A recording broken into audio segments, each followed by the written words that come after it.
Let's talk about another headline that is sparking notice. New details this morning about U.S. Special Operations Forces killing a senior ISIS leader in Somalia. The military saying a helicopter raid killed Bilal al-Sudani and 10 other fighters in a remote area of the country. Al-Sudani described as a key operative for ISIS who aided the terror group as it stepped up attacks across Africa. Retired U.S. Army Lieutenant Colonel Daniel Davis joining me right now.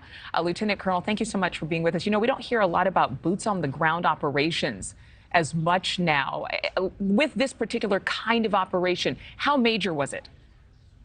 Well, you know, this really kind of illustrates something that I think is not very commonly understood. And really that gets to why do we have American troops in Africa at all? And actually, you know, still in the Middle East and some other places. Now, many people say, well, this is the example. Why? Because we take out ISIS leaders. And with no question about it, this took out an ISIS leader and some of the other people under him. But we have to look at what did this have to do with American national security? And the truth is, even according to Somalia standards, this was a small guy, and they're more worried about al-Shabaab, et cetera. These people have a threat to the Somali government. They're not a threat to the U.S. government. So the question has to come, why do we want to keep putting Americans in harm's way over something that's not even related to American national security? And I think that that's something that the president should address. So that's interesting that you say it from that perspective. I would think the president would not take lightly making a decision like this to have troops be part of this kind of a mission. Clearly, would there have been indications that this was a slam dunk and that this was an important mission? Because the Pentagon has said that ISIS has a growing presence in Africa. Right, and that's exactly the way it's built to keep this thing going. And unfortunately, it's something I've been talking about really for years, that, you know, we should shepherd and husband our resources and only use our military and put our people in harm's way for something that has direct impact to the United States. Because, look, the truth is there are terrorists all over the world, and they threaten people all over the world, but we certainly can't go and take care of them all. We have to take care of the ones that have impact on American national security. And look, and we also have to understand, any time, and I've seen this so many times in my own experience in Afghanistan and Iraq, anytime you take out a leader, there is no shortage of other people to come in and fill the gap. And you don't have to look at bin Laden, al-Baghdadi, you know, several of these others that we've taken out, al-Zawahiri, and all of these organizations continue to run. So the issue is we need to protect ourselves in ways that help and not just go and take out people because we can. And unfortunately, I think this case is more in the latter.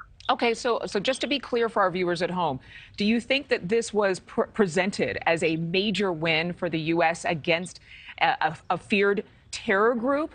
Al-Sudani described as a key operative, a facilitator for the global network, but you're saying he wasn't as big a player as perhaps is being reported? That's what I'm saying. And look, even the Somalia government is saying, well, this guy was dangerous, but he's not as bad as the al-Shabaab. So even according to the people in Somalia, they're saying this guy was not that big of a deal. And look, I think a lot of people need to say, hey, every time something like this happens, that justifies why we continue to stay there. And, you know, I think we need to look a little more carefully at it.